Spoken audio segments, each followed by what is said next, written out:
Oke, di pertemuan kali ini saya dan teman saya akan membahas tentang nilai mutlak dan garis bilangan. Untuk penjelasan pertama itu ada nilai mutlak. Dari sifat trikotomi sebelumnya, kita tahu bahwa jika A anggota bilangan real dan A tidak sama dengan 0, maka A atau min A merupakan bilangan positif. Jadi, untuk yang positif, kalau nggak A ya min A-nya, karena tidak sama dengan 0. Nilai mutlak dari A tidak sama dengan 0 didefinisikan sebagai nilai positif di antara dua bilangan tersebut, yaitu A dan min A. Dan nilai mutlak dari 0 didefinisikan sebagai 0. Untuk definisi formalnya, yang pertama, nilai-nilai mutlak itu sama dengan A jika A lebih besar dari 0, atau dia sama dengan A jika A-nya positif, 0 jika dia 0, dan nilai mutlak A sama dengan min A jika A-nya kurang dari 0 atau A-nya bilangan negatif.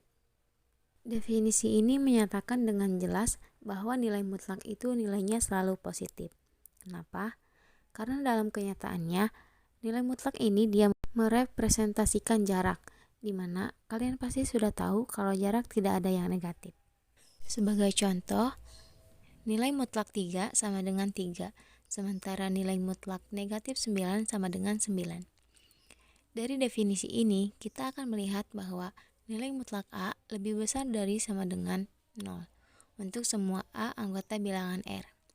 Seperti yang saya bilang tadi, nilai mutlak A itu membuat setiap bilangan real positif atau sama dengan 0. Itu terjadi hanya jika A-nya dia 0. Juga, nilai mutlak A sama dengan A bila A lebih besar sama dengan 0 dan nilai mutlak A sama dengan negatif A bila A kurang dari 0. Berikut diberikan beberapa sifat nilai mutlak. Poin A, nilai mutlak AB sama dengan nilai mutlak A dikali nilai mutlak B untuk semua A anggota bilangan real. Poin B, nilai mutlak A kuadrat sama dengan A kuadrat untuk semua A anggota bilangan real. Poin C, jika C lebih dari sama dengan 0, maka nilai mutlak A akan kurang dari sama dengan C. Jika A lebih dari sama dengan min C dan kurang dari sama dengan C. Poin D, A lebih dari sama dengan negatif mutlak A, kurang dari sama dengan mutlak A untuk semua A anggota bilangan real. Pembuktiannya, poin A, untuk yang pertama, jika A dan B keduanya 0, maka jelas kalau nilai mutlak A kali B-nya juga sama dengan 0. Begitu pula dengan nilai mutlak A dan nilai mutlak B.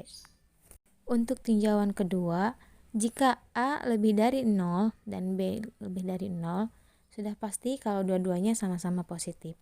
Maka hasil kalinya juga positif. Sehingga nilai mutlak AB sama dengan AB sama dengan nilai mutlak A dikali nilai mutlak B. Kenapa? Karena kita punya definisi tadi, kalau A itu sama dengan nilai mutlak A, kalau dia positif, begitu juga dengan B sama dengan nilai mutlak B. Untuk kasus berikutnya, kalau A lebih dari 0 dan B kurang dari 0. Ini artinya, kalau salah satunya negatif, berdasarkan sifat bilangan real, maka hasil kalinya itu adalah negatif.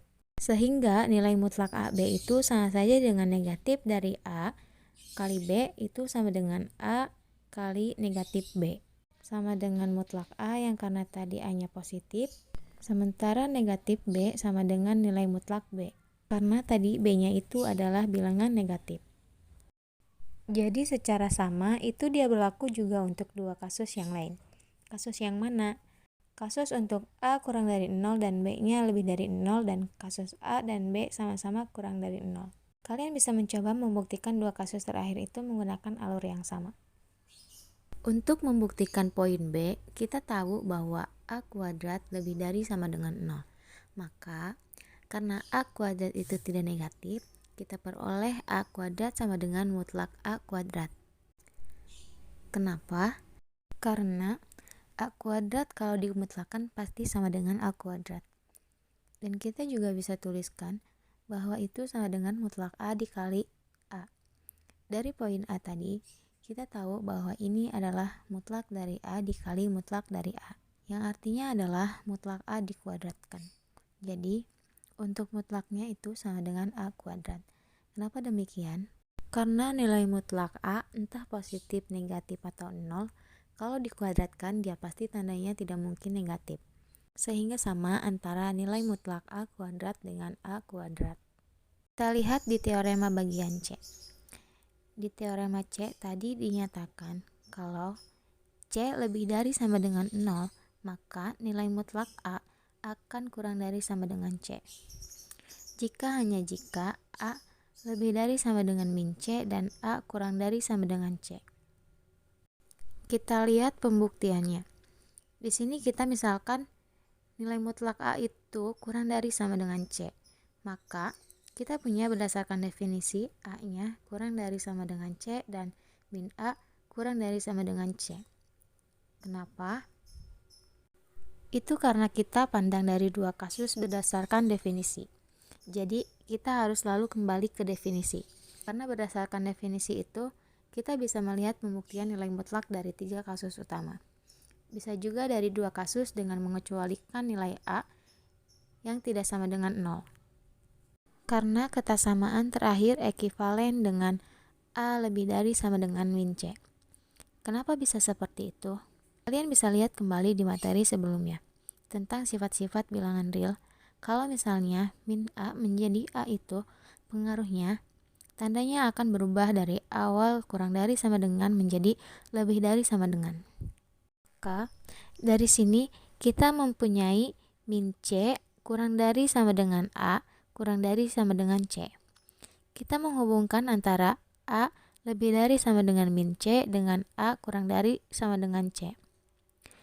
Jadi kita punya A-nya lebih dari sama dengan min C dan A kurang dari sama dengan C. Dengan dua ini kita menyimpulkan hubungan min C kurang dari sama dengan A kurang dari sama dengan C. Untuk poin D, kita tahu tadi bahwa jika nilai mutlak A kurang dari sama dengan C, hanya jika A kurang dari sama dengan C lebih dari sama dengan min C. Ini dari poin C. Sehingga kita peroleh karena nilai mutlak A kurang dari sama dengan nilai mutlak A, maka A kurang dari sama dengan nilai mutlak A lebih dari sama dengan negatif mutlak A. Tinggal ganti saja C di poin C ini menjadi mutlak A sehingga kita peroleh yang D.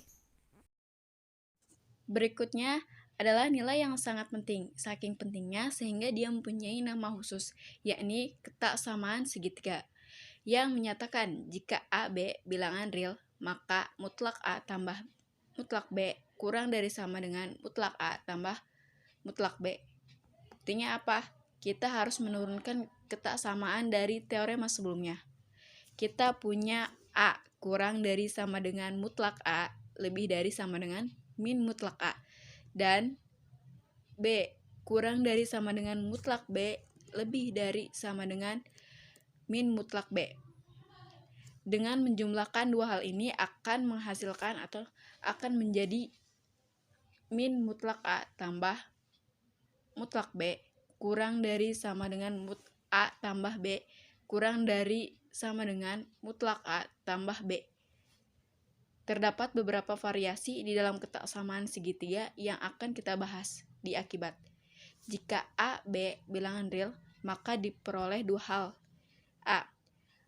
Mutlak A kurangi mutlak B kurang dari sama dengan mutlak A kurangi B.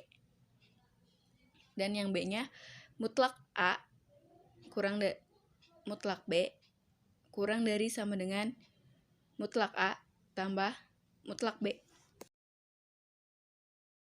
Kita ke pembuktian yang A. Kita tuliskan A sama dengan A kurangi B tambah B dengan menggunakan rumus ketaksamaan segitiga untuk memperoleh nilai mutlak A sama dengan nilai mutlak A kurangi B tambah B kurang dari sama dengan nilai mutlak A kurangi B tambah nilai mutlak B.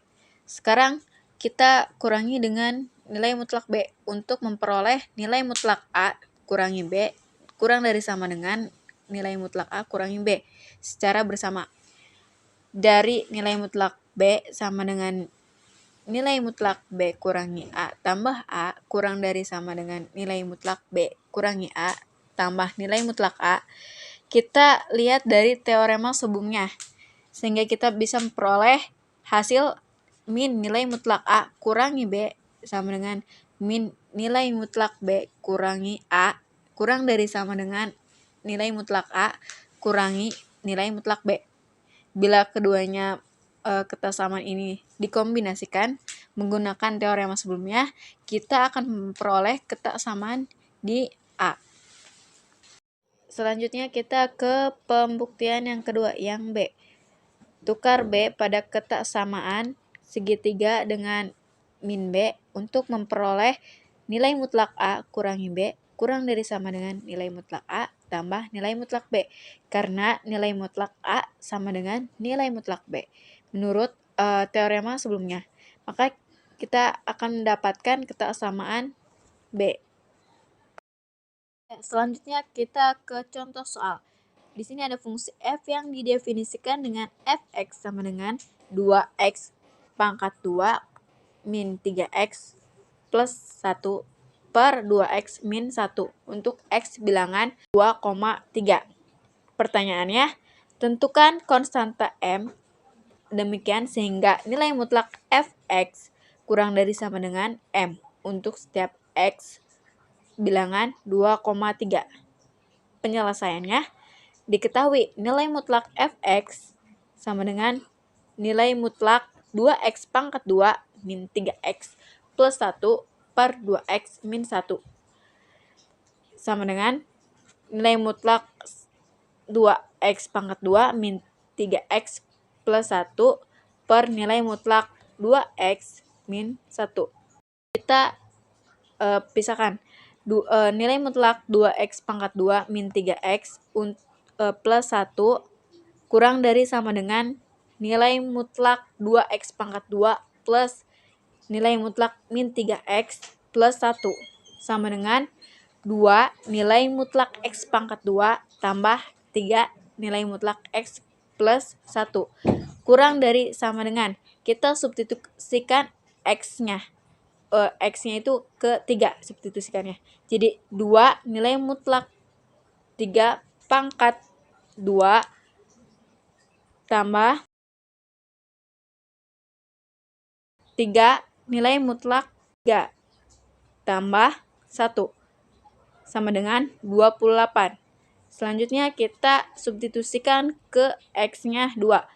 Nilai mutlak 2x min 1 lebih dari sama dengan nilai mutlak 2x kurangi nilai mutlak 1. Lebih dari sama dengan 2 nilai mutlak 2 kali 2 min nilai mutlak 1 sama dengan 3. Sehingga nilai mutlak fx sama dengan nilai mutlak 2x pangkat 2 min 3x plus 1 per nilai mutlak 2x min 1 kurang dari sama dengan 28 per 3. Jadi dengan mengambil M sama dengan 28 per 3 akan didapat nilai mutlak fx kurang dari M untuk setiap x bilangan 2,3. Selanjutnya kita akan membahas garis bilangan real. Interpretasi geometri yang umum dan mudah untuk sistem bilangan real adalah garis bilangan. Pada interpretasi ini, nilai mutlak A dari unsur A di R dianggap sebagai jarak A ke pusat 0. Lebih umum lagi, jarak antara unsur X dan Y di R adalah nilai mutlak X min Y. Bila diberikan bilangan real A, maka bilangan real X dikatakan dekat dengan A. Seharusnya diartikan bahwa jarak antara keduanya X min A itu kecil, sangat kecil. Nah, kemudian di sini ada definisi dari epsilon untuk bilangan real A. Misal A epsilon R dan epsilon lebih besar daripada 0, maka lingkungan negatif epsilon dari A adalah himpunan jika dinyatakan seperti ini. V epsilon A sama dengan himpunan X epsilon R, di mana nilai mutlak X min A lebih kecil epsilon. Untuk A, epsilon R, pernyataan X termuat di epsilon A ekuivalen dengan pernyataan X min A lebih besar dari min epsilon dan lebih kecil dari epsilon. Atau X lebih besar dari A min epsilon atau dan lebih kecil dari A plus epsilon. Nah, ini yang gambar kedua kalau misalkan di bilangan garis bilangan. Nah, kemudian teorema yang diambil dari definisi epsilon tadi. Misal A epsilon R, jika X termuat dalam lingkungan epsilon dari A untuk setiap epsilon lebih besar dari 0, maka X sama dengan A. Jadi pembuktiannya yaitu bila X memenuhi nilai mutlak X kurangi A lebih kecil dari epsilon untuk setiap epsilon lebih besar daripada 0, maka dari teorema 2.2.9 yang kalau yang bunyinya bila A di R sehingga A lebih besar sama dengan 0 dan lebih kecil dari epsilon. Untuk setiap epsilon positif maka A sama dengan 0. Maka diperoleh bahwa nilai mutlak X kurangi A sama dengan 0, dan dari sini X sama dengan A. Jadi Nah, kurang lebih seperti itu pembahasannya. Jangan lupa like, komen, dan subscribe. Terima kasih.